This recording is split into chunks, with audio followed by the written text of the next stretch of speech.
සුබ දවසක් මගේ ආදරණීය යාළුවෝ හැමෝටම රොනායා ප්ලාන් නර්සරි වෙතින් අදත් මම ඔයාලට පුංචි වීඩියෝ එකක් අරගෙන ආවා. ඉතින් ඇත්තටම ගොඩ දවසකින් තමයි වීඩියෝ එකක් අරගෙන ආවේ. මේ තියෙන්නේ කඳ පැල සෙට් එකක්. දැන් ටික දවසකට කලින් මේ වගේ චූටි මුල් තමයි තිබ්බේ. මම මේවා හදලා තියෙන්නේ මේ බීම කප් එකේ. කොකෝ ප්ලස් එතකොට පිටි වැල්ල නෙවෙයි ඊට වඩා චුට්ටක් ලොකුවට තියෙන වැලි අරගෙන තමයි මම මේක හදලා තියෙන්නේ. ඉතින් බලන්නකො හරිම ලස්සන මුල් ටික ඉක්මනට මේ වගේ අද්දලා තියෙනවා මේ කප් එකේ.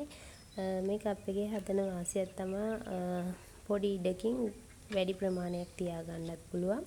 එතකොට මේ වගේ මුල් අද්දන හැටි අපිට බලා ගන්නත් පුළුවන්. මේ නිගහක් තමයි මේ තියෙන්නේ. බලන්නකො ගොඩාක් ලස්සනට මුල් අද්දලා තියෙනවා. ඉතින් ඔයාලගේ මුල් අඩු චූටි පැල තියෙනවා නම් හදාගන්න හොඳම ක්‍රමයක් තමයි මේ වගේ වන් ඩේ කප් එකක් අරගෙන මේක කොප්ලස් එතකොට පොඩි වැල්ල එකතු කරලා ඒ දෙක විතරක් එකතු කරොත් ඇති. එතකොට ආය පොල් වලදී ඒව දාන්න ඕනේ නැහැ. මේ විදිහට හදාගත්ත හැකි ඉක්මනට ලොකු වෙනවා. ඒ වගේම ඉක්මනට මුල් අල්ල ගන්නවා. මේ දවස්වල වැස්සත් නිසා අපිට නම් ගොඩක් වැස්ස.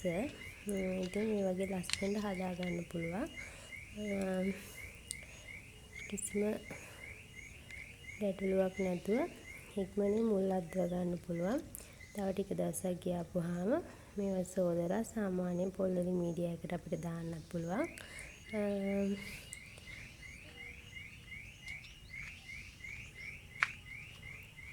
මීට කලින් ගොඩාක් මැරෙන්න කියන්නේ මුල් ඔක්කොම සවුත් වෙලා ගියපු පැල කීපයකුත් තියෙනවා. ඒ වගේ දැන් හොඳට මුල් අල්ලලා තියෙනවා. චූටි අත්පාරට මුල් දුවලා තියෙනවා. මේ කප් වල හදලා තියෙන පැල සෙට් එකේ නම් චූටි මුලක්වත් තිබ්බේ නැහැ. ඒනට අලුත් මුල් ඇවිල්ලා ඒ ගස් ටික ඒවත් හොඳට හැදිලා තියෙනවා. ඉතින් මම අද ඔයාලට මගේ මේ වීඩියෝ එකෙන් කියලා දුන්නේ මම කරපු දෙයක්.